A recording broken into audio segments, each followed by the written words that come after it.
Ang gitawag og punto. Ikaw pagkapunto. Kabantay mo ang issue about the authority of implementing the law of the Sabbath. Pero dagan dito sa sugo. So, iyan, gusto ka pa nag-evade na sa issue ang makalusot-lusot siya. No! Di yun na mahitabo. Nga naman, tungkol kay pag naay sugo, na implemento sa sugo. O ang implemento sa sugo, biblically speaking, ang mga Israelita. Mahimpil ka mag-udili kung tinuod ka. Kung tinuod ka na nagsunod sa ating papahulay, dapat nagpasakop ka sa kitawag ng Judaismo. Pero hindi na mga nagpasakop ipagtukod ng mga Amerikano. Di ba?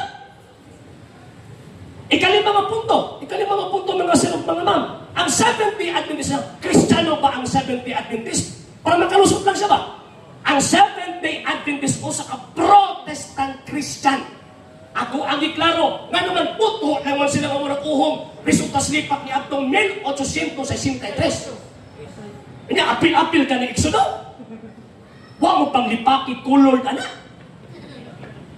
Ang butong ipasabot na nga sir o mga ma'am, sayon kayo ang pag-angkon at panlisod kayo ang pagpamatuon. Kung naa kay tawag ining guts na mo angkon ka, mo claim ka, pag-provide of evidence. O ang mga sitas nga iyang gipangisgutan, di gipudapit niya. Nga naman kay kanang gisgutan sa Biblia, biblical Sabbath na, dili na Americanized Sabbath. Ang Americanized Sabbath gipanguluhan og pastoy. Ang biblical Sabbath gipanguluhan og pari. Laguan ang ilan. Di ba? Ang biblical Sabbath na sinagoga o na silang mga simbahan, ang ilang sentro, ang templo.